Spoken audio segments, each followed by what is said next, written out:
So what I want to do as we go through is just to go through the slides, walk you through the slides, raise the concerns that are reflected on the slides, which are by no means exhaustive, because I only had, access to preparing 15 slides. We could have prepared many more, could have prepared 15 on education alone. So I've tried to pick out some critical issues to highlight them on the slides. What I would like you to do is, as we go through these slides, is for you to think of those issues in relation to your situation in your country. I'm going to suggest some of the critical things. And as I said, they are by no means exhaustive. So what I would like you to do is, as we go through them, to add to those issues anything that is of a particular concern in your situation. Then at the end of each segment, when we talk about education, I'll ask for some feedback in that regard. After we have done the 3 sections, which is education, women and the economy, women and work, which is women and work, and then we have looked at poverty, then at the very end, what I would like us to do is come to some agreement, some consensus on what might be the common critical issues around these 3 areas that we're going to be discussing. I think the aim of this exercise is preparation for the upcoming meetings that will take us into Beijing plus 25 next year in New York, I suppose.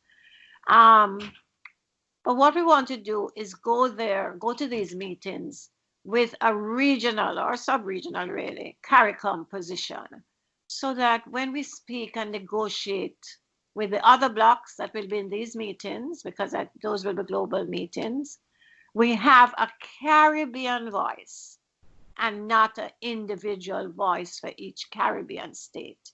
I can promise you that if you go there with an individual voice, you are not going to be in a position to really speak strongly and to get the language crafted in such a way that it will actually be responsive to the Caribbean realities. I certainly went through these negotiations for Beijing plus 10, where we went into these meetings as a block, and all of us knew what it is we wanted as a block, as a CARICOM block, and that gave us strength in our voice. So I would urge us to move towards this idea of consensus around what are the most critical issues that we want to go to Chile or wherever else we're going, and hold a position in terms of having a Caribbean voice and not a national voice. Before going into the substantive issues, I really thought it was important to talk a little bit about disaggregated data. As I said, the couple reports I looked at, maybe more than a couple, these are your national reports. They were not strongly based on disaggregated population statistics, because if you want to assess the situation of women in Antigua and Barbuda, in Jamaica and Barbados, anywhere, you have to be looking at population statistics. So I found that there were use of terms such as I said before, some women, most women, etc., which really, as a reader, if I'm reading that report and trying to understand the situation in your country, I really have no clarity about what's happening there. So we need to understand what indicators we want to collect data on. I mean, we have done so much work in the region over the years on indicators and data collection with our national statistical units, spearheaded by CARICOM, if my memory serves me correctly, in association with the UN Stats organization, and yet we still have not got it after 25 years, which for me, maybe I've been with this for too long, but it's really very sad to me that we always seem to be going back to square one rather than moving forward. Now, we must start with at least sex disaggregated data. That is a basic thing. If you don't have that, you can forget it. How are we going to know the situation of women if we don't have adequate sex disaggregated data? However, it's not just sex that's important. Women are not a homogeneous group. There are several other factors that interact with the sex of the individual, be it where they live, location, urban, rural, be it age, so that there's more poverty in rural areas. There are less jobs for girls, women in the 16 to 24 age group. And so we could go on. So at a minimum, I would say we have to have disaggregated data on the basis of sex, age, location. There are several other factors. Socioeconomic status. Why are girls not in school? Can the parents, can the household afford schooling? How do we know these things? We cannot know it by just looking at women and men. And the other thing is, we're not always comparing women with men.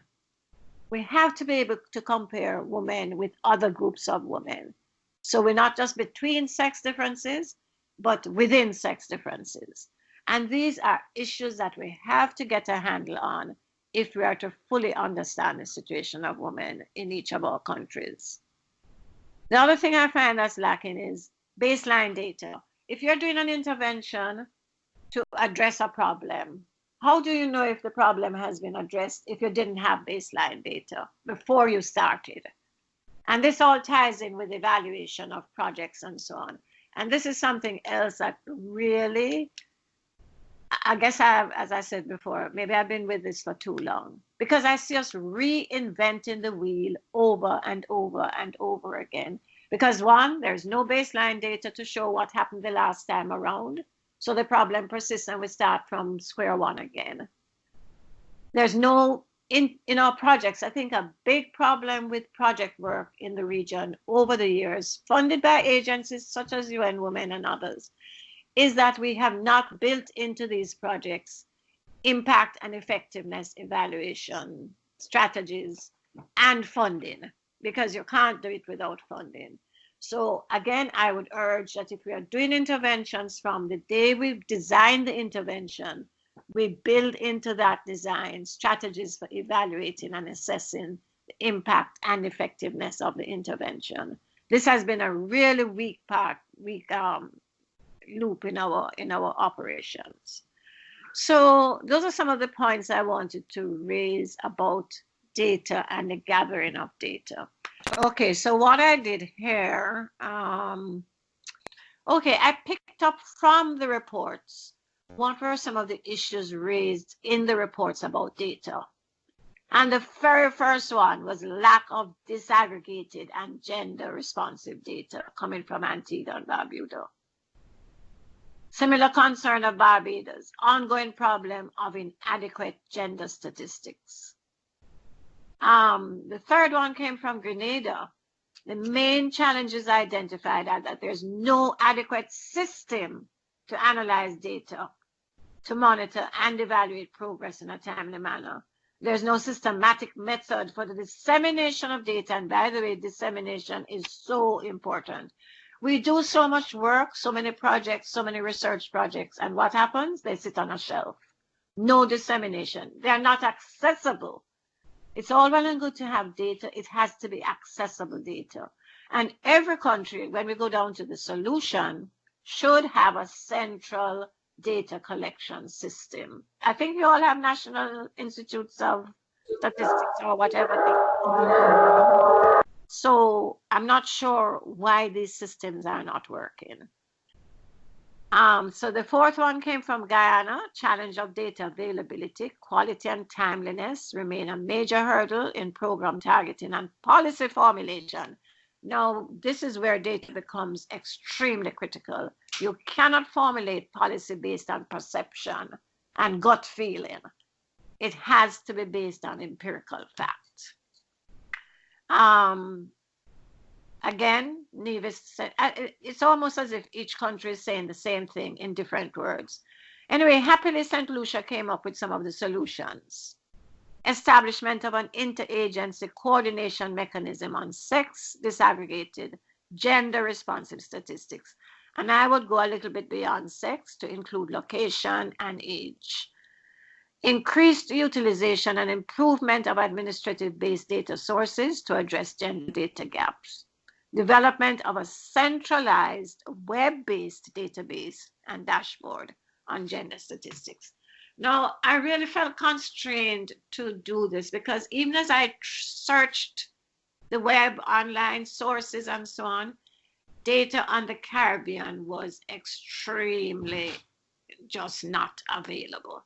And that's, to me, a very worrying thing. And I think one of the things we need to think about as we move forward to Beijing plus 25, after 25 years of struggling with issues about data, is to decide where in the Caribbean we can have a clearinghouse for information, data, maybe bibliographies, annotated bibliographies, etc., on women and development issues. We've been talking about women and development for the past 25, 30 years. Why have we not got it yet in the Caribbean in terms of finding how to bring this information together so that it can be used at times like this when we need to do an accurate assessment of the situation of women?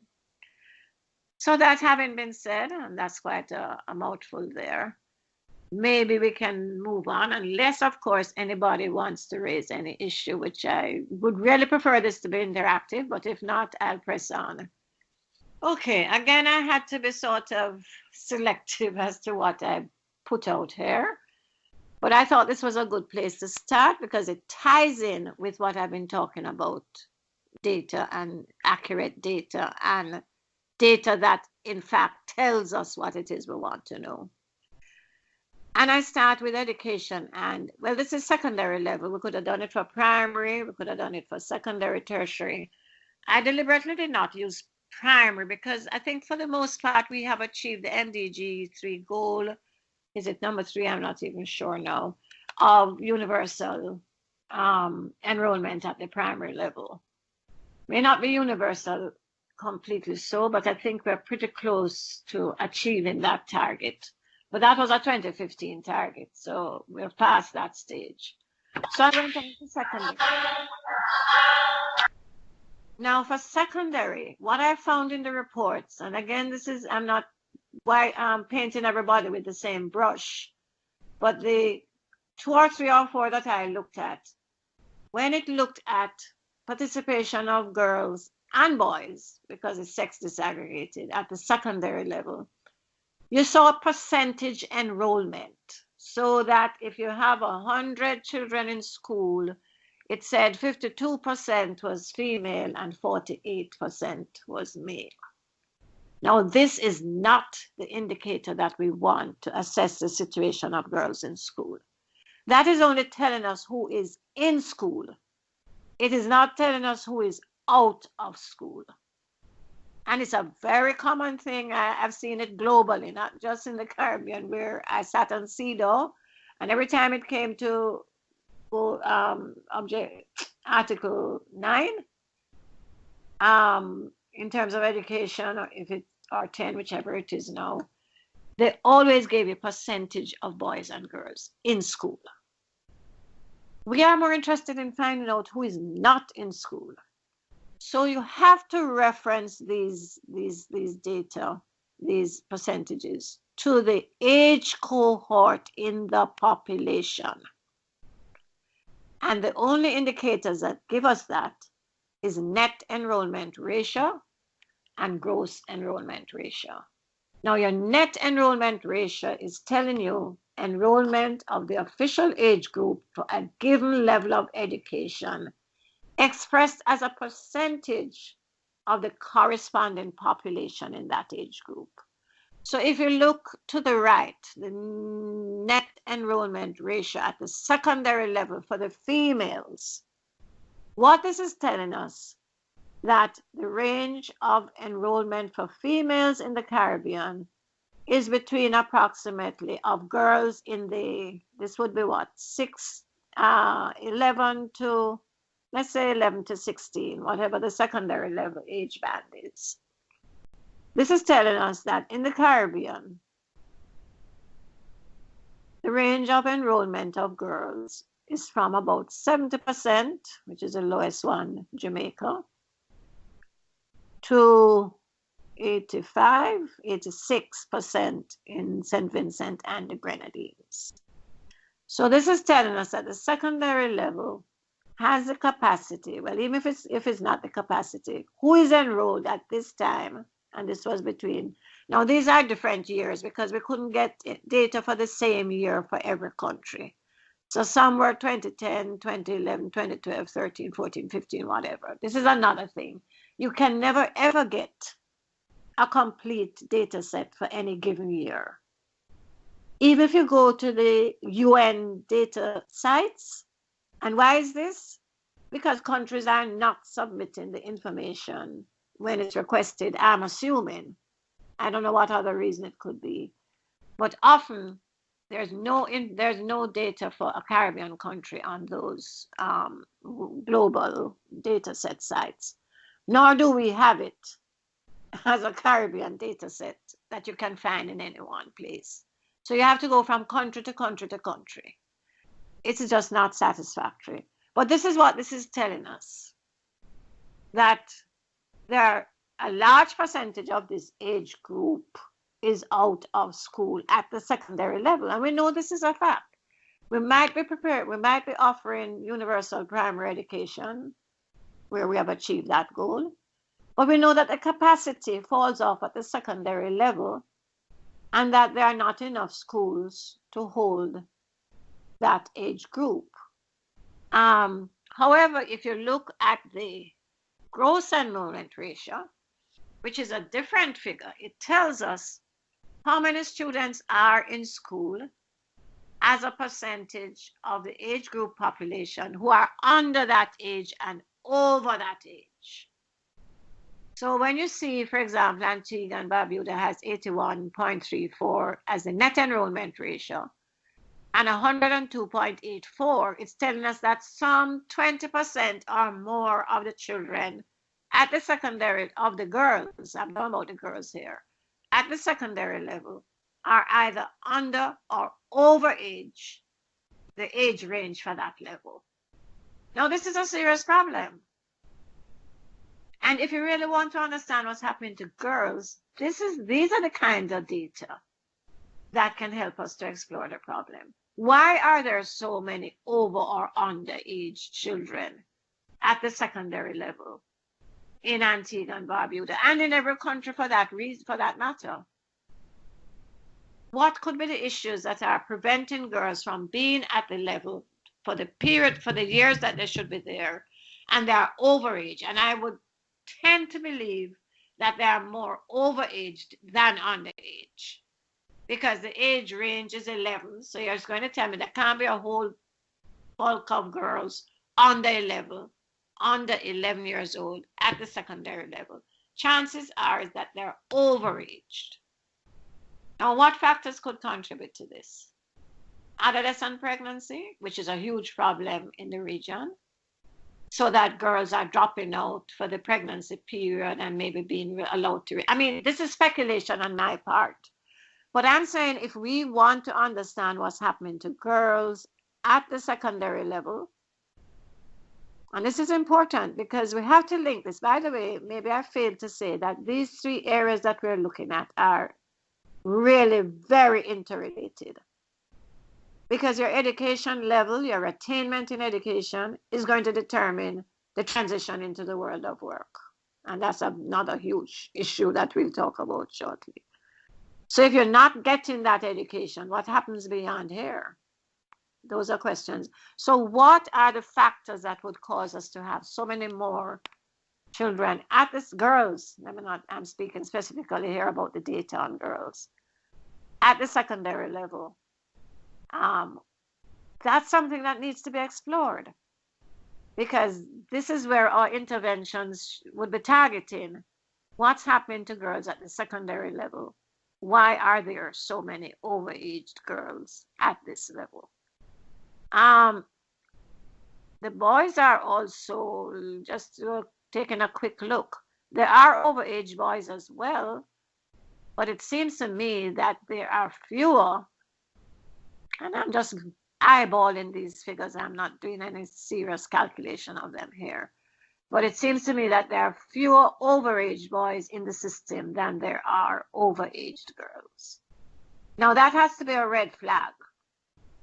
And has anybody investigated this to see, okay, what interventions are needed here to ensure that girls, because if they're overage at the secondary level, it's unlikely that they're going to pursue education beyond this level in terms of being more highly qualified, more equipped for the workforce.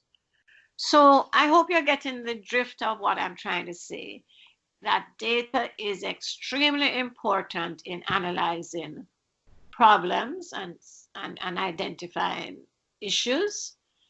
And it needs to be the right data. Because if you showed me data which said 52% of the school children in school at the secondary level are girls and 48 are boys, then everything is hunky-dory. Why worry about the girls? The big thing is that the boys are being marginalized. And that's the way we are very uncritical. We're not nuancing the information that we have to really get to the nitty-gritty of the problems. And so we're really just putting on band-aids, if anything at all. So I'm really trying to get you to see the importance of using the right indicator, looking at it, understanding what it means, using it as a means of seeing what else we need to find out in order to truly understand the problem. Hi, Moni, Alexandrina from Antigua. Thank you very much for your presentation, and thanks to UN Women also for this initiative. Professor Bailey, I agree with you, because when I look not only at our reports, but a few other reports, because I visited other countries from time to time for training, the broad brush approach isn't helping us really, because there are so many layers that we need to really explore to get what is the correct or more appropriate situation of what is actually happening. I don't want to preempt, but I have a challenge with the fertility study that was done in the OECS not too long ago. They were concentrated on live births only. However, because of our challenge in many of the Eastern Caribbean, and I dare say some other countries further south, because there are laws that prohibit abortions, when we are gathering information about fertility, I think that the numbers that with which we are presented may be slightly skewed, because remember we're talking about fertility, and someone can be fertile when they become pregnant, and that pregnancy does not necessarily have to reach to term to prove fertility. And so those are some of the nuances that I am hoping that as a Caribbean people, we can probe and investigate further so that we can get a much clearer picture of what is really happening on the ground and plan accordingly. Thank you. Thanks very much for that confirmation that I'm on the right path here, because that's exactly what I want us to understand, that this broad brush approach cannot work. And as long as we're broad brushing, our interventions will have absolutely no impact. We need a much more nuanced understanding of the issues. And this can only happen when we have the correct data and the correct information. The reason why I mentioned the overage girls and adolescent pregnancy and whether this, this is speculation on my part because I have not investigated it. But this is something that needs investigation. But I said it because in looking at some of the social indicators for Barbados, which we'll come to later, I noticed that their adolescent fertility rate is 40.8 per 1,000 in the 15 to 19 age group. Now, that's the upper edge of secondary. So it just led me to think that probably this is one of the factors that account, not the only factor, of course, but one of the factors that account for the overaged population at the secondary level. All right. And yes, there's another comment. Yes, I'm from Mala, from Antigua and Barbuda, from the Gender Affairs Office. I wanted to add on the whole issue of broad brushing as well for the reports, because we would have also gone through a very extensive consultation process with other stakeholders and agencies when drafting up the report.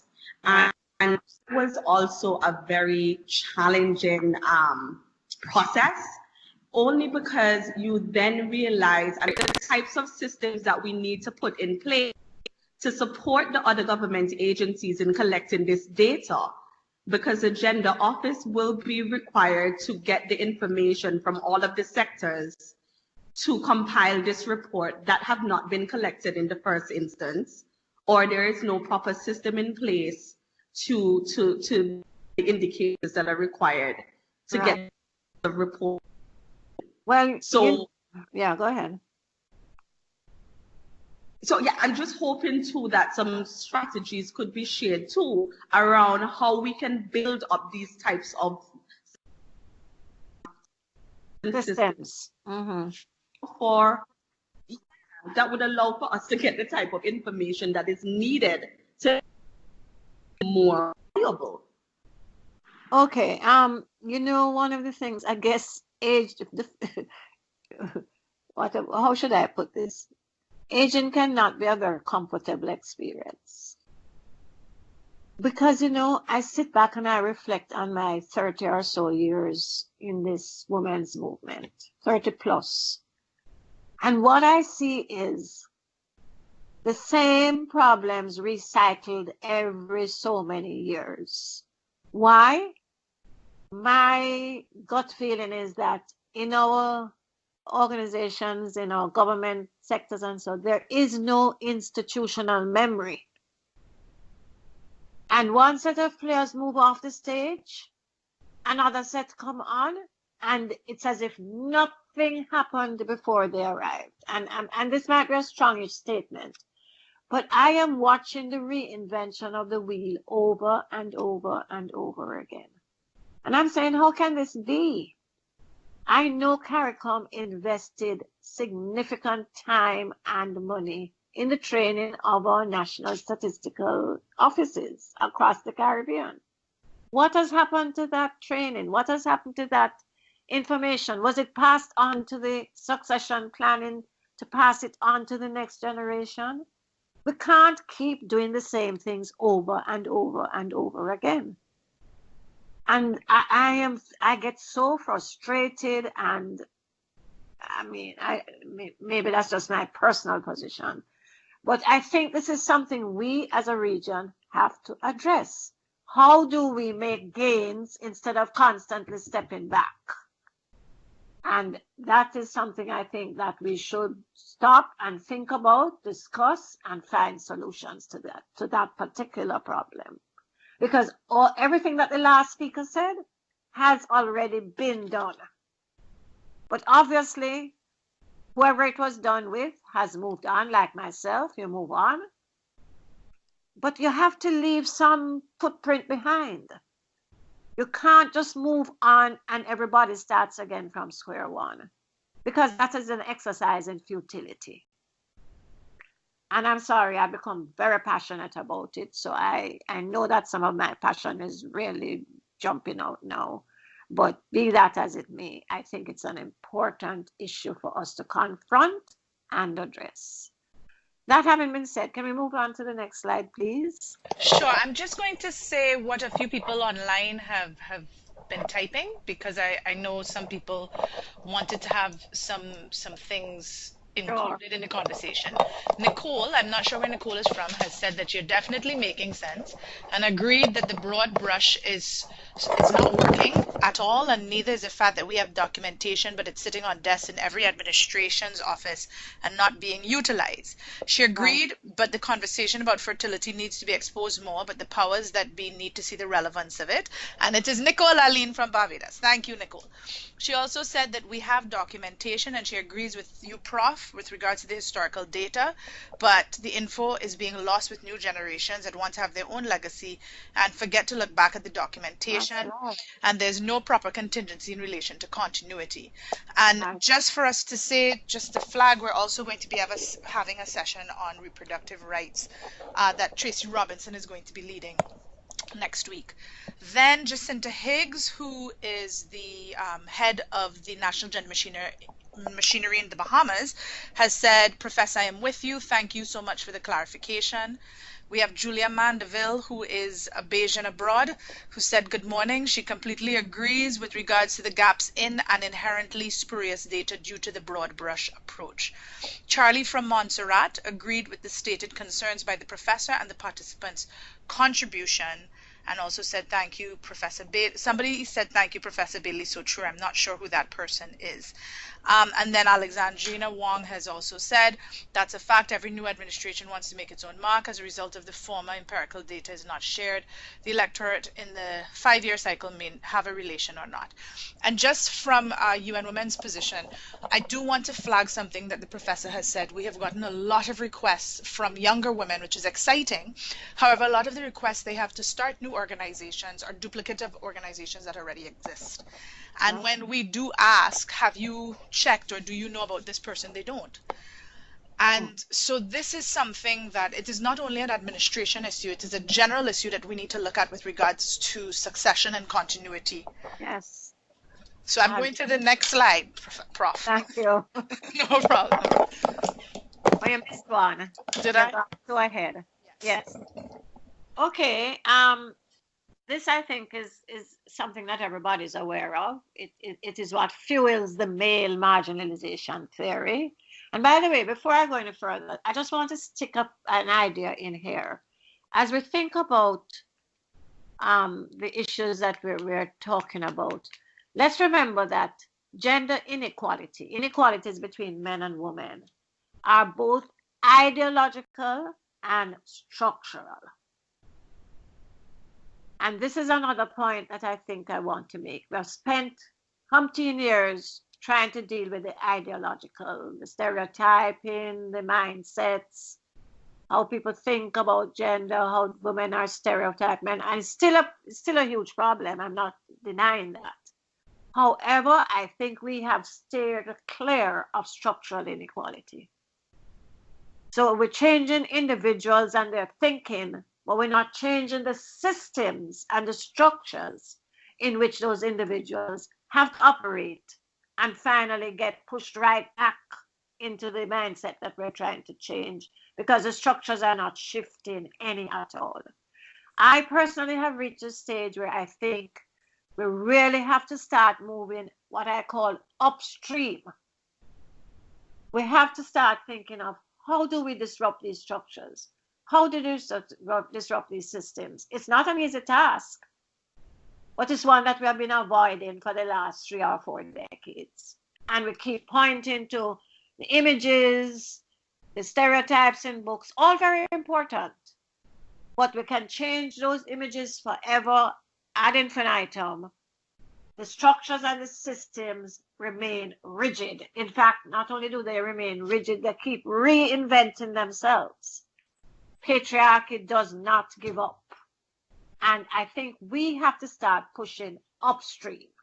And that's a message I've been really trying to get out in relation to education and so on. This male marginalization thesis, so poorly analyzed and diagnosed, when it's a structural problem in terms of how the economy privileges males, and I'm going to come to that shortly. Even as we look at this slide that's up here now, Mark, this is just one tertiary level institution, but it is seen as the, well, let me not say, but there's a lot of talk now about it being the most prestigious institution, tertiary level institution in the Caribbean. 2/3 females. Let's look at the top 4 figures, 2016, 2017, because they reflect the same as 2012, 13. The first 3, Cave Hill, Mona, St. Augustine, 2/3 females to 1/3 males, roughly. When it comes to the open campus, 85 to 15%, 85% female, and that is very instructive.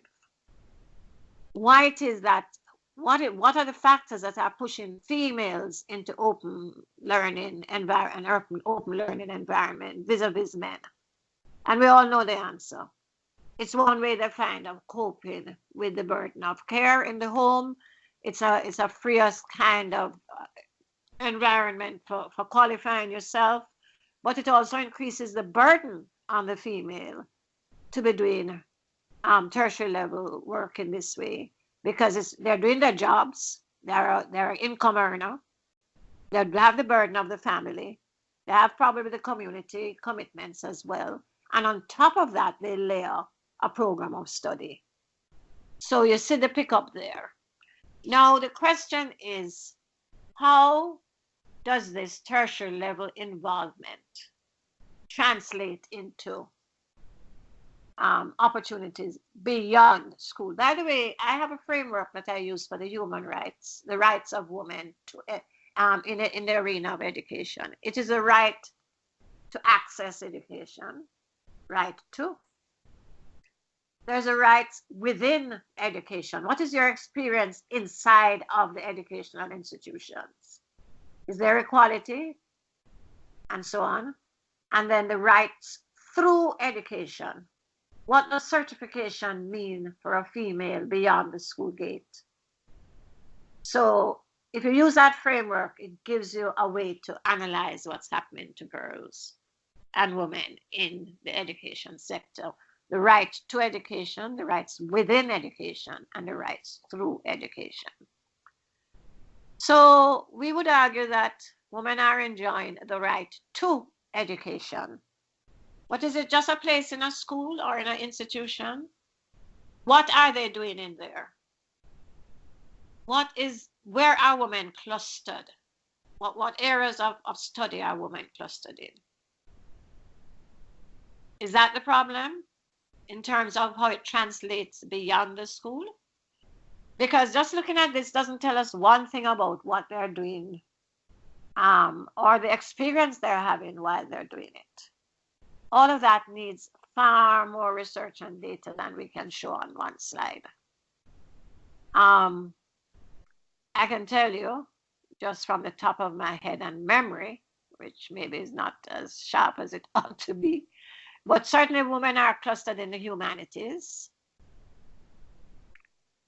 not in science and technology, not in agriculture, not in the more technical fields, SOCI. But even when you look at a faculty, look at medicine, for example. Right now, medicine is, I don't know what the percentage is. I haven't looked at the figures recently, but very highly concentrated with females. But what you need to look at is what areas of medicine are women involved in. And you find out right away that they're not the neurosurgeons. They're not the surgeons, period, nor the neurosurgeons. You're going to find them clustered in obstetrics and gynecology, family medicine, pediatrics, etc. So it's not enough to say, oh, all of these women are at the university. So what? What is this equipping them for beyond the university is the bigger question. And the only way you can do that is beginning to look now at other layers of information, enrollment in which faculty, and not just in a faculty, what sub-disciplines within a faculty, etc., etc. So again, it's the idea of teasing out and having much more nuanced data on which you can make sound decisions about the situation of women. Because these figures have been used as a backlash against women. What more do you want? You all are there at the university. It's the men who are marginalized. Are they? you can only answer that question when you start looking at what happens beyond the school to see the situation. So I'm just trying again to get you to understand what are the indicators that we need to be using to assess the situation of women. Just as a note, I mean, across the Caribbean, women have more years of schooling, at least 1 or 2 more years of schooling than men in the population. And in fact, ECLAC had shown this donkeys years ago. When I started to do research in education, they had established that women needed at least 3 more years of schooling than men to begin to even be equally competitive with men beyond the school. Now, something is wrong with that picture, and this is where structural inequality comes into play. Bad enough that the ideological inequality is telling them to do the feminized areas of study. And that is leading to the discrepancy when they come out, because invariably the value placed on work and what the kind of work that men and women do is different. Men's work more highly valued than that of women. If it's more highly valued by the society, it obviously is going to be better remunerated. So these are some of the issues we have to deal with. So it's all well and good to be arguing that girls are flooding the schools, flooding the universities. That's not enough. The question is, where are they positioned in these institutions? And what needs to be done? Because that positioning is not just ideological, it's very much ideological. But in some instances, it is structural. And we'll just maybe move on to the next slide where that may show us a little bit of the structural inequality. Now, this goes back to school-based data. This is secondary level. But here we have technical vocational education. Every recommendation we read tells us about moving girls into technical vocational areas of study, and areas that will give them greater opportunities for higher level employment, for entrepreneurial activities, the digital age, whatever. And here are the figures at the secondary level for 4 countries. I put where women are clustered in red. They are not in construction technology in any large numbers or in larger numbers than males. Only in 1 country are they more higher, slightly higher enrollment in electrical technology. None in metalwork, in terms of comparison with males, no higher enrollment in metalwork. No higher enrollment than males in technical drawing, none in woodwork. Where are they clustered? Clothing and textiles, food and nutrition. Now, here is where the school comes in again. We're talking about a school that reproduces the gender order. Schooling, not a school, schooling. And I don't think we stop to think about that. Schooling reproduces the social order generally. Those who are poor remain poor because the school and education system is differentiated. Our Caribbean systems are not equal across all sectors of education. We have a differentiated system, different in quality, and so on and so forth. So we reproduce the stratified society in terms of socioeconomic status. We definitely reproduce the gender order. Here we have this clear dichotomy. We talk about, and maybe I'm jumping around a bit here now, because all of these things are interrelated. They certainly reproduce the private-public dichotomy. Why it is that more men are not doing food and nutrition and clothing and textiles? Why are they so feminized? And yet we're talking about shared care responsibility. in order to remove the burden of unpaid work on women. But the school is reproducing the male-female dichotomy, male dominance, female subordination. It's reproducing the private-public dichotomy, women more more equipped for the private home domain and childcare and so on and so forth. And there's another dichotomy, not coming to me right now, male, female, public, private, reproductive and productive. And the minute you have the private, public, the reproductive, productive dichotomy comes into play. Schooling actually reproduces these dichotomies.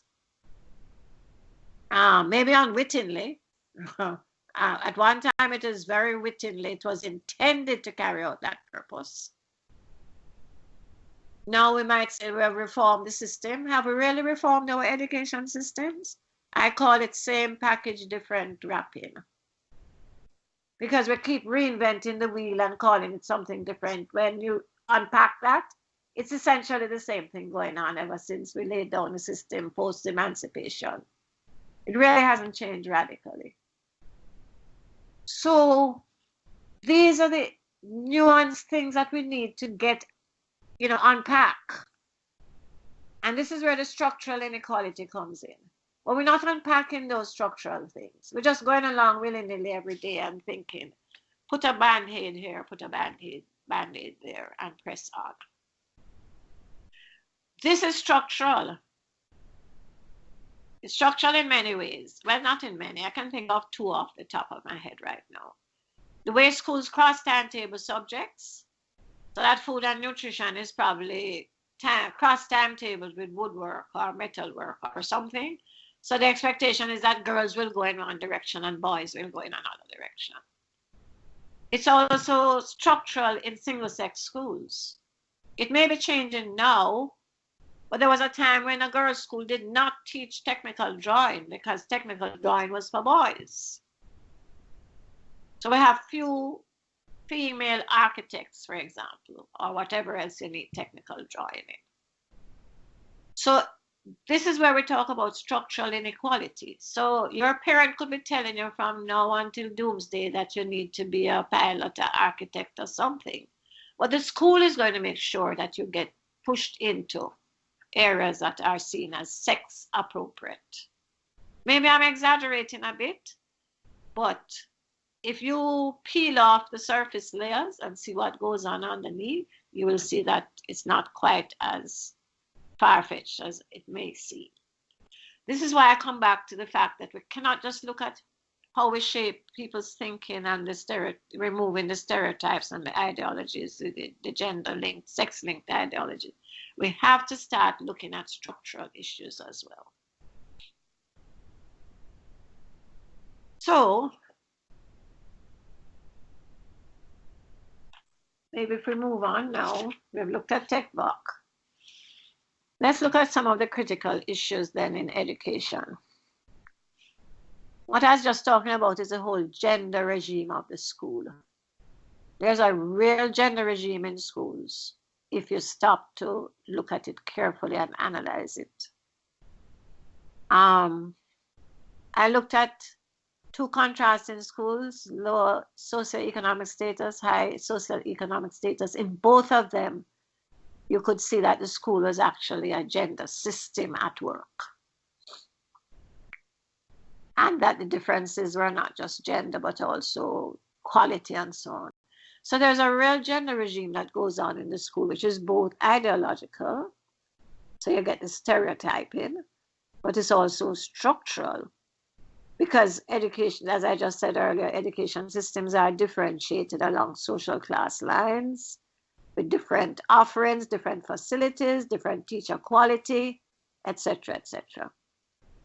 So these things don't happen by accident. They are built into the system. So you have gender stereotyping of certain subject areas, and we just looked at the TVET fields of study, and this is at all levels. And because it's ideological, it leads to the sex segregation of who does what, subject subscription. Some of the things we need to address is the structural barriers that constrain free subject choice. And I mentioned the cross timetabling already in the tech box and the absence of some offerings in single-sex schools. This is something we have tried and not succeeded at, in spite of the amount of money that was spent. Developing a module on gender and education, which was intended for every teacher training institution in the region, developed by CARICOM along with myself and a couple other people. We brought all of the teacher training institutions together. We went through the module with them. We decided on a strategy for them to integrate it into the curriculum of the teacher training college. We printed the books, we distributed them. I'm here to tell you, as sad as it may sound, none of them ever implemented it after all of that. So these are the kinds of barriers you come up against. Investment of funds to do these kinds of projects, and the payoff from them is zero. So a missed opportunity there, but very critical in terms of teachers understanding how their behaviors and attitudes reproduce gender stereotypes and so on. I mean, I did an observation in a co-educational classroom with a male teacher teaching physics and maths and a female teacher teaching language. It was fascinating. The behavior of the male teacher inside of the physics and maths classes and the blatant, not just discrimination, but harassment of the girls in those classes in the presence of the boys was absolutely mind-boggling, because all he was doing was reproducing the misogynist kind of attitudes and nurturing it in the boys in the classroom, encouraging it, in fact. And what was fascinating is the way the hegemony changes in boys and men from one situation to the next. Because in those physics and maths classes, the boys were the dominant players, very, in control, harassing the girls, nothing expected of the girls because it was a physics and a math class, expressed by the teacher in the presence of the boys. When those same boys got into an English class, they suddenly became very submissive and change. So that masculinity is nothing that's it's very fluid, depending on the situation at hand and so on. So it's interesting to see how teacher behavior and attitudes influence behavior of students. And this is where some of the reproduction of a culture of violence starts, right there in schools with male teachers and male students. And in fact, we now know that schools are pretty violent spaces. So even though violence is not our concern per se in this session, we can't ignore it because schools are a site in which violence occurs. I hope that when whoever does violence picks up that, they will bring in the school as a concern, because this is where, to me, the whole thing of, well, it starts from the family, of course, where there's violence in the family. But the school picks it up as well and reproduces a culture of violence. And of course, with the males, we have the gangs and so on. And now we even get in girls in gangs and so on. So these are serious issues that need to be addressed as part of the school environment. We talk about, well, the UN for several years talked about education being the vehicle for women's empowerment, a very elusive kind of idea. Yes, education has been useful to women as they have increased their opportunities for education, certainly has reduced fertility rates, improved care of family and so on. But it certainly has not shifted the balance of power between men and women, in the Caribbean anyway, in the other spheres of life, political, economic, and even the social institutions, access to social services and so on. So it has not been the magic bullet that it was intended to be.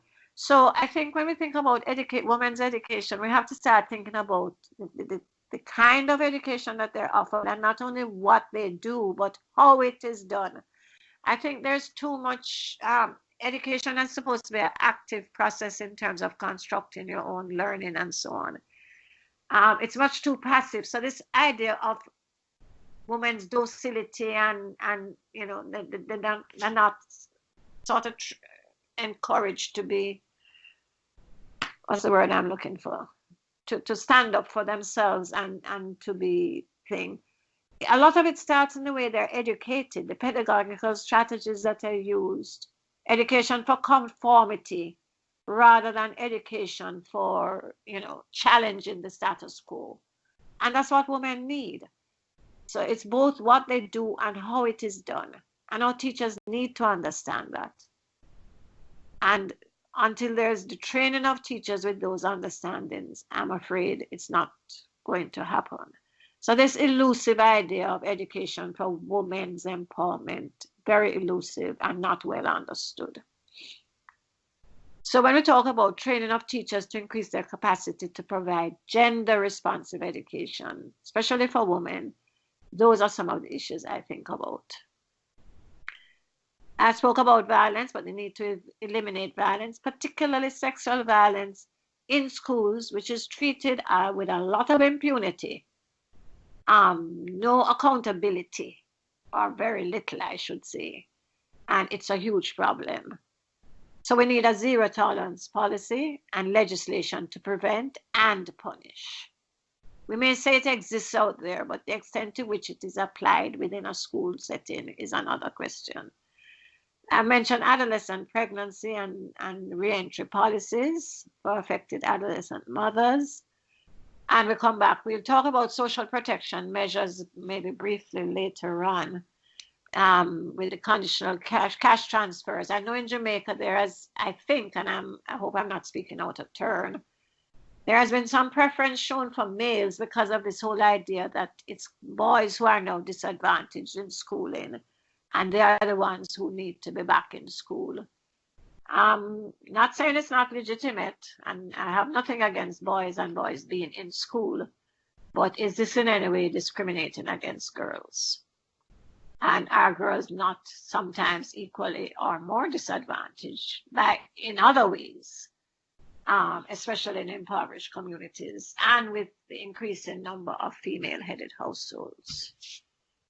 So Charlie from Montserrat as well spoke about the upstream mobility is hindered by established gender disparities, where those that have settled into position resist change, thus hindering the upward mobility of inclusivity, I'm guessing is what he meant to say. He said women, she or he, I don't know Charlie's a she or he or they, said that women should be given the opportunity to demonstrate their skills obtained in all areas and level of employment.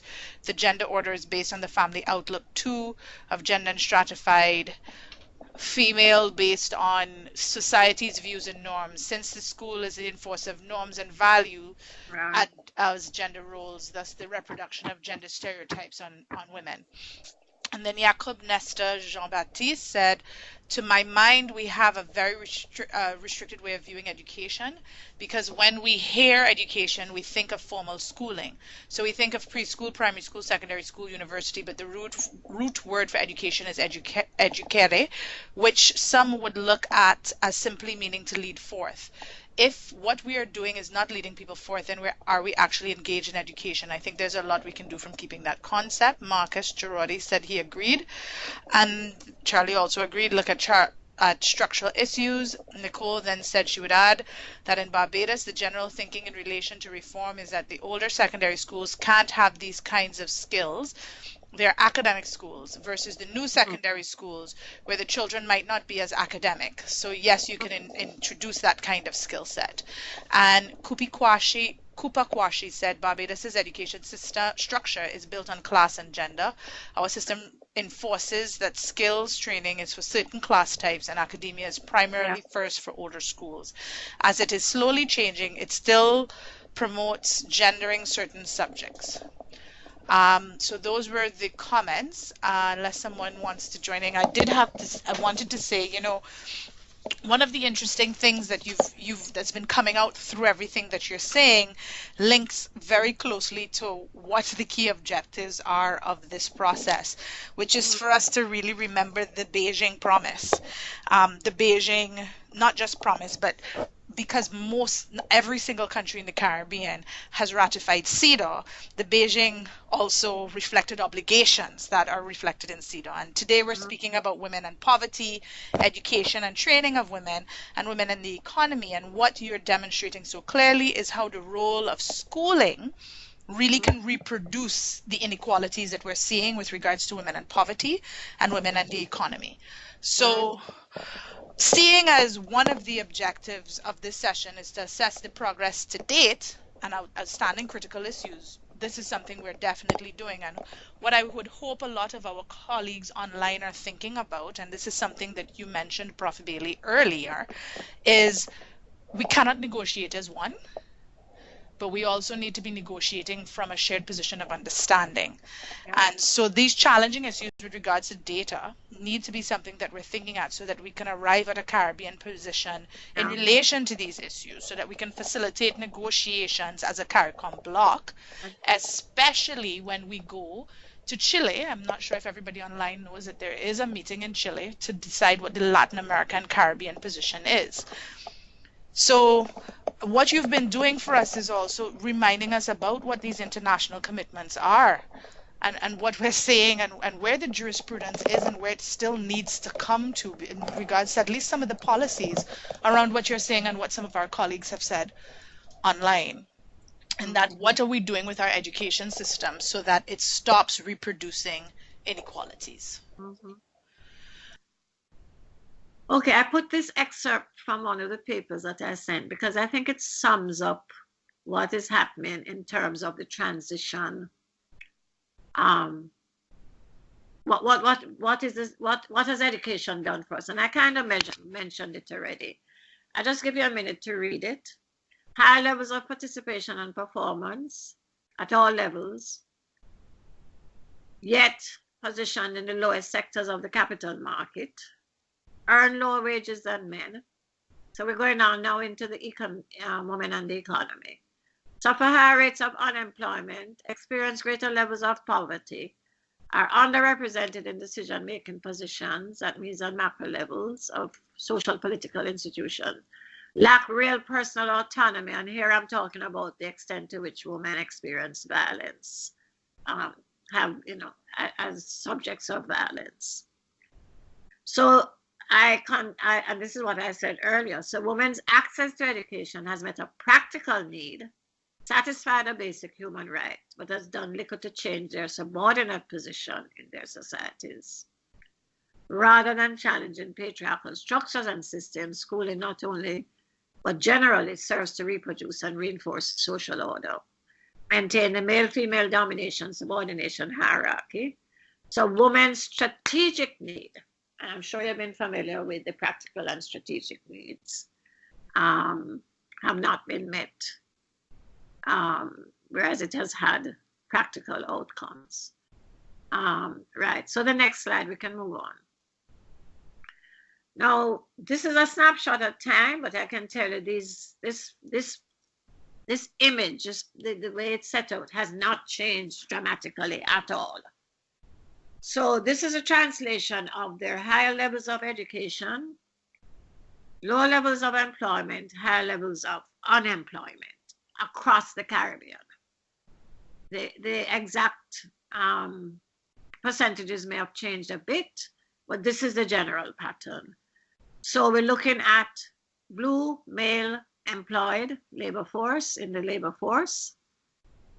We're looking at female, no, hold on. We start at the front. The blue, bright blue, male unemployed.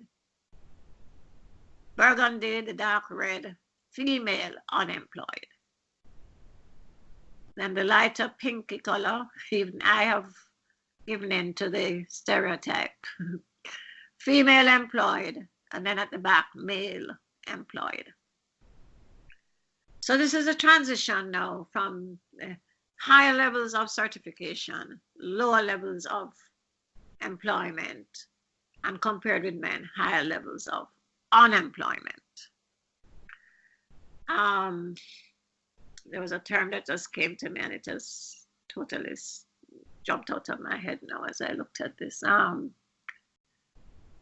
So what factors account for this? What we're seeing here is a phenomenon. When you talk about the social currency of certification, it really is telling us that certification does not carry the same social value for men and women. What is this tied in with? It's tied in very much with the patriarchal ideology of the male breadwinner. So that economies actually privilege males based on this patriarchal acceptance of the fact, or patriarchal ideology, that men are expected to be the breadwinners. Now, what fascinates me is that this pattern continues in spite of the ever-increasing number of female-headed households in the region. And not only that, even where you have a family with two persons, male and female, the female is also often an income earner. So how do we disrupt this sort of economy, sort of way in which the economy works to privilege males based on these ideologies and gender ideologies, and at the same time disadvantage females? Because this is typical of in fact, it's not just typical of the Caribbean, it's a global phenomenon. I saw it every country that came before CEDAW. These were the patterns of employment, unemployment of men and women. So it's very entrenched.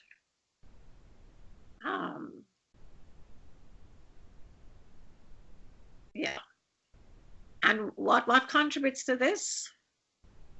It's the way, the positioning of men and women in the labor market. Women in the lowest paying sectors and totally almost not represented in some sectors at all, like agriculture, plant and machine operators, crafts, persons. So predominantly, those are the predominantly male areas. Women clustered, clerks, service and shop workers, minimum wage.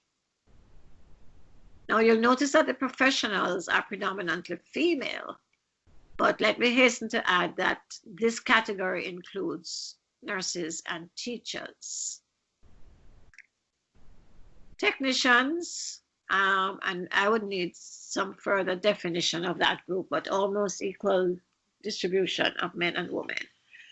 But generally speaking, women in the lowest paying sectors, predominantly clustered in the lowest paying sectors. And therefore, it leads to what we see on the next slide. Move one on for me, please, with the gender wage gaps. Now, if you look to the right, which is Belize, you will see that women are mostly clustered at the lowest, well, not mostly, they are mostly clustered at the two lowest edges of the salary scale. Less than $119 monthly, and between 120 and just under 1,000. That's where women are clustered. Then you get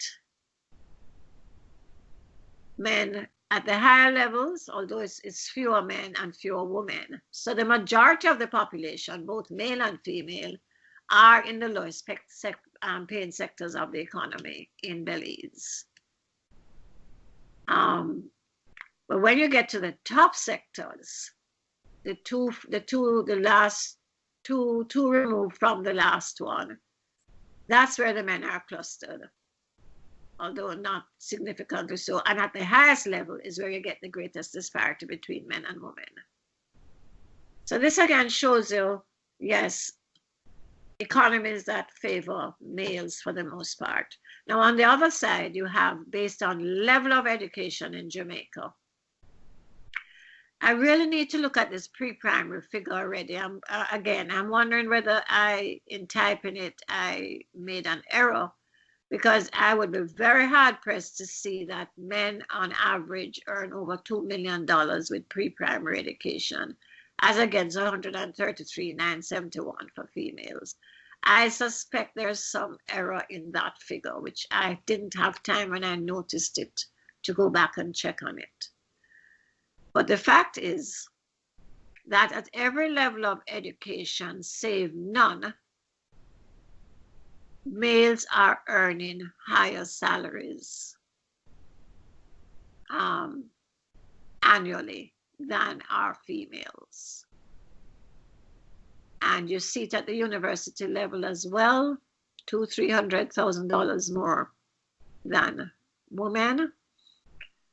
Other tertiary and special schools, whatever those might be. And of course, there's other which we don't have the identification of. But except for no education, that's the only level where women are at a higher level than men. So this is very much systematic. It's not by sheer chance. We are looking at an economy that favors males. It means then, although we're going straight on into the decent work agenda, it means that our women are mainly clustered in those low-paying jobs, unprotected for the most part, vulnerable jobs. Hence the whole thing of the decent work agenda, which you have the right to work and the right to employment. But the whole idea of this work and employment is that it needs to be protected. You need to have ways of securing your rights within those jobs and so on. And where it's absent, where the jobs are very vulnerable, that's where we need to focus on what social protection measures are being put in to help to buffer what's happening to women in vulnerable situations. I think the groups that are identified in the Caribbean are mostly all domestic workers, security guards, low-level jobs. These are the unprotected sectors, some of them unregulated, women in the informal economy, and so on. And what are the social protection measures that we need to be looking at for those vulnerable groups? Of course, unpaid work is also a big problem that we have been looking at ever since Beijing. And the Caribbean led that dialogue in Beijing in terms of the need to recognize and quantify unpaid work in the home so that women who have done this for all their life can have some sort of security in old age, something like a non-contributory pension, etc. And all of this is important for food security and access to health services and so on. I really want to thank Prof. Bailey, given the fact that she's recovering from the flu, given the fact that she's doing this, contributing her time to this process. I am asking that we now really open up for discussion based on some of these critical issues that she has highlighted throughout the entire presentation. The role of schooling, the education and training of women and poverty, women and the economy, 3 critical areas out of the Beijing critical areas of concern. Really now thinking, what does this mean for the Caribbean and a shared Caribbean negotiating position in terms of what are our shared gains and where are our shared challenges that we really need to ensure are reflected in a negotiating position. Hi, Tony. Hi.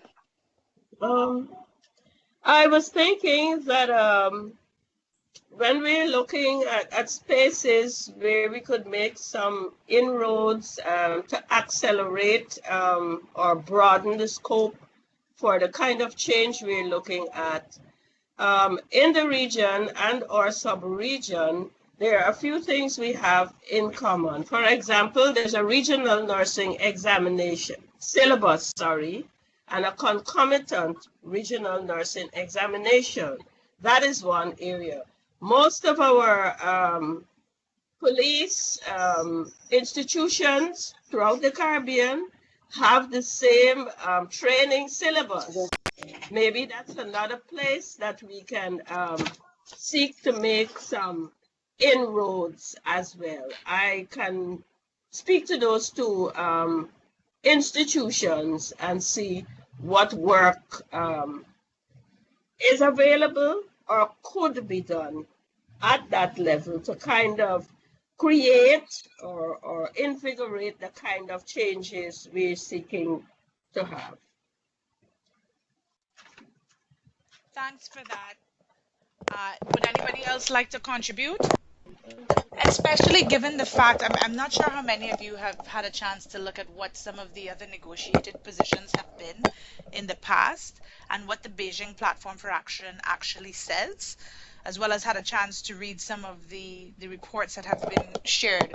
What are the critical areas? I think based on what Prof. Bailey and our conversation has been, aside from what Alexandrina has also raised, that we would have to be looking at in the Caribbean as flagging to ensure that our schooling does not reproduce the dichotomies that are really inequality-based dichotomies that are both class and gender-based, that we're addressing the issues of women and poverty, where we're seeing women, and these are some of the areas that are on this last slide, these 7 key areas.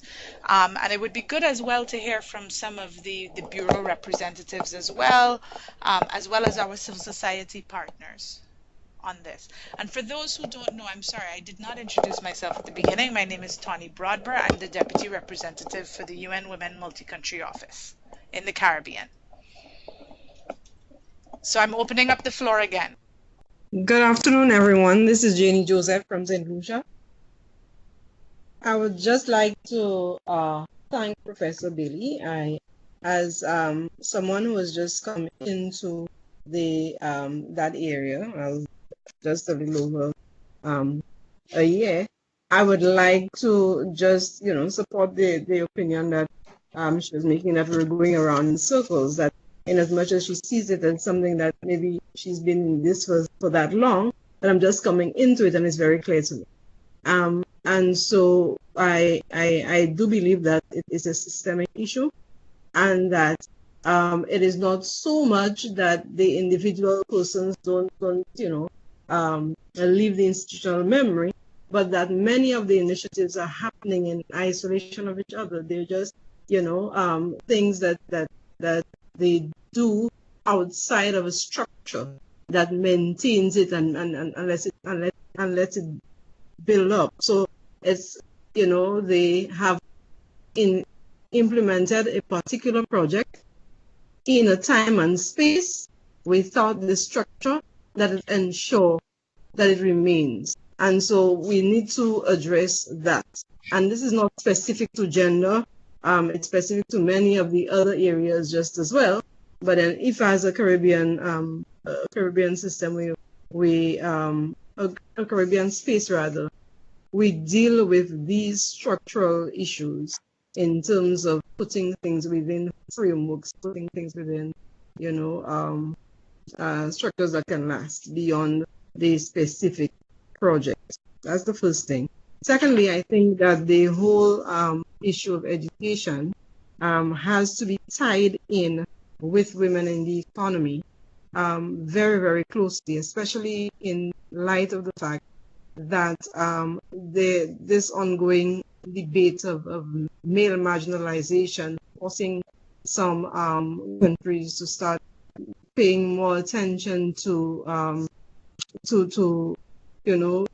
males in schools because of the perception that they are disadvantaged by the schooling system, and that's the reason why they are on the streets and so on. So that is, I think that it has to be very carefully presented so that we understand that in the context of education being a means to an end, if at the end of the day it does not result in women being able to participate in the economy in a way that makes, a difference for them and their families, then, education in and of itself is not fulfilling the purpose that we see that we want it to fulfill.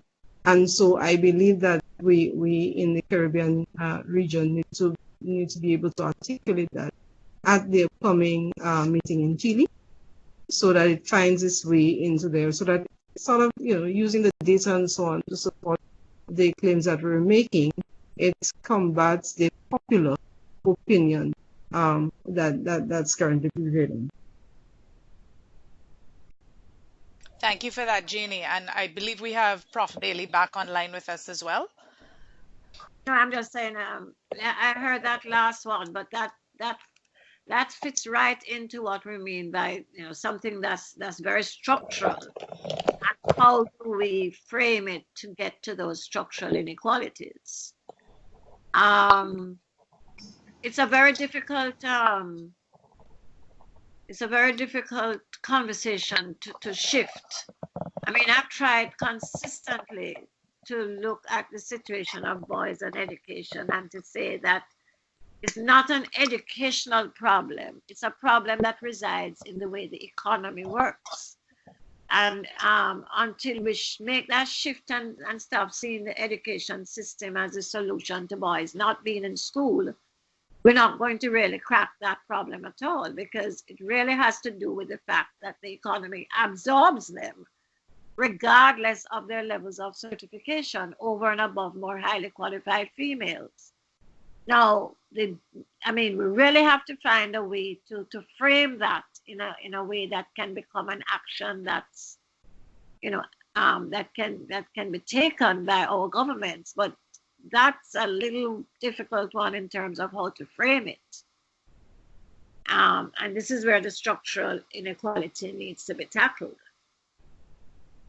But I found that there's a whole resistance to anything that suggests that men ought not to be in the better paid, higher paying sectors of the economy, because it's like a privilege that's enshrined and protected. I don't know about the legislation and the, I haven't gone into the employment, ILO legislation and so on. I mean, there's a whole thing of equal pay for work of equal value, but that's so difficult to establish. And are we really making any effort to establish that and enforce it? It's not so much establishing like enforcing. So that needs careful thought, but I agree that it's a critical issue that needs to be addressed. Thank you for that. Those are two really critical points, and thanks Jeannie as well, who is the head of the National Gender Machinery in St. Lucia, for raising those points as well. I think these are two critical areas that our colleagues will have to be thinking of when they go to Chile and beyond, when they go to the Commission on the Status of Women in New York, with regards to how do we address these issues in a systemic way. We have some comments from a few persons online. Nicole says she supports Alexandrina, who you may have missed, speaking specifically around the work that needs to be done with regards to changing the nursing syllabus and exam to reflect the pay inequality and gender-based disparities that we are seeing. Jacob Nestor, who is in St. Lucia as well, has suggested building a strong and resilient Caribbean demands the equal involvement of women and men. The Caribbean has made significant progress in gender equality in recent years, particularly in women's education and their participation in the work, but more needs to be done to push the frontier to equal opportunity. Nicole has indicated that your presentation has made her look closer, has made her take a closer look into the issue of those boys and girls that are not attaining education, and the documentation of this is an area that needs to be captured. And she thinks that one way to resolve some of the issues is to advocate with our GB, I'm not sure, to get the resources that it needs to that is needed to work effectively to look at policies within all ministries. Alexandrina said the head of household concept, the position is deeply entrenched in religiosity. Nicole has agreed and said this is because of the breadwinner. It's hard to shake that, but what about women who are breadwinners? Their pay needs to reflect such, and that's something that you were speaking of when you talked about the fact that many of the households now are women-headed households in spite of this disparity we're seeing in pay. And then Lafleur Kwame, who has said that she joined a bit late, so she's just catching up on the discussion, and she'll make her contributions from tomorrow. Lafleur is the head of the National Gender Machinery in St. Vincent and the Grenadines. And Lana Finnegan has said that this is great and she's enjoying it, which is fantastic. What I do want, and I'm saying this because we're going to be wrapping up soon, we have another 9 minutes left. This is the initial conversation to really jumpstart the thinking, for us to be thinking strategically about our negotiations, and not just the negotiations, but what this means for implementation at home in the Caribbean. How are the conversations and these issues, especially regarding these critical areas that have been highlighted? And to be quite honest, these 7 critical areas that Professor Bailey has highlighted are critical areas that could be reflected in a negotiated document. How is this going to change the lives of women and girls in our countries? If one of the things that is being said, and is being said over and over again by Prof. Bailey and by Janie, who said this is her first year in this work, and yet she's seen exactly what Professor Bailey has said, in that we are reinventing the wheel often, and we're not moving as we really should be. How can we be strategic about the systemic issues that we're facing? Our governments are ratifying documents that have obligations, that have legal obligations. What does this mean for us holding ourselves accountable? For us collaborating with the governments to ensure that they can implement and enforce in terms of the legislation? There's one thing that we haven't discussed yet when it comes to women in the economy that we have referred to that I just wanted to flag, and that's the issue of the violence perpetuated in the workplace around sexual harassment, and what that means for women's participation in the economy if the protections are not there. How many countries in the Caribbean have sexual harassment legislation? And of the legislation, a colleague from Latin America called me recently to ask me to follow up with the Labor Office in Barbados, because their reading of the legislation, which ended up being true, was that the only criminal offense in the sexual harassment legislation that could be proven was if someone made a false allegation. So if someone is actually found guilty of sexual harassment, then it's up to the labor tribunal as well as the employer to address the situation. But if someone is found guilty of making a false claim, there's a fine and a risk of imprisonment. So this is also very interesting. And I deliberately didn't touch it because I know there is a hold on violence and human rights and so on. So that's what I meant about all of these are interrelated issues, and it's very difficult to keep separating them in the way we have tried to here. But I fully agree with you, Tanya, that this is a critical issue. So I'm just going to invite everybody, if there's anything else that anyone would like to say, any other reflections that they would like to give, please do so now. Again, thank you, Professor Bailey. We really appreciate your time, especially knowing you're getting over a flu. You bring extensive expertise, especially having sat on the CEDAW committee as well. One of the things we always say how unique we are in the Caribbean, and we are uniquely wonderful in many ways. However, there are a lot of things that we can learn from our colleagues across the globe. And I know we have a colleague from South Africa who's on this call as well, which is interesting because, as the Jamaicans say, we're little but we're Talawa. We also have things to share and teach the rest of the world. I see that our colleague Marcus said that he believes that stereotyping in education needs to be looked into, because the same way a man can teach math or physics is the same way a woman can, and maybe even better. And the difference in pay rate is ridiculous and needs to be stopped. And Marcus is from St. Lucia. And Janie has said she'd like to congratulate UN Women and the other partners for convening these conversations. It has been very helpful and validating to her. That's great. And Marcus and Jakob, I hope you touch base with Janie, who is managing the gender machinery in St. Lucia, so that you can talk through as well some of the critical positions that St. Lucia can ensure the Caribbean is speaking to in the negotiations in Chile. Alexandrina asked me if I was referring to the ILO sexual harassment document. No, I was referring to the Barbados Sexual Harassment Act. It's a labor act. And then Jakob said, to add to Marcus's point, it is very important to conduct capacity building, teacher training regarding gender sensitivity, teaching abilities, which will bring gender awareness among teachers in gender equality education, and ultimately to promote gender equality education in schools. Many times teachers are not aware of situations that are discriminatory on the basis of gender. They may use learning materials that depict only one gender or one sex performing certain types of activities, or they may take disparaging remarks about the capability or characteristics of either sex. This discourages the students, girls in particular, from participating effectively in the teaching and learning process. Absolutely, and this is something Prof. Bailey was speaking to about this physics and math class versus the English class. Gillian St. Bernard felt the session was very informative, and Julia said thank you for the session. Thank you, Prof. Bailey. I want everyone, and thank you to all of you who've been on the call. And just a reminder for everyone, the objectives of these sessions, we want to not only have a reminder of what the international commitments and jurisprudence is in relation to the different themes, and these are the critical areas around the Beijing Platform for Actions, but we want to assess the progress to date and the outstanding critical issues. And I think we were really able to do that today. And then we need to really be thinking, and this is the goal.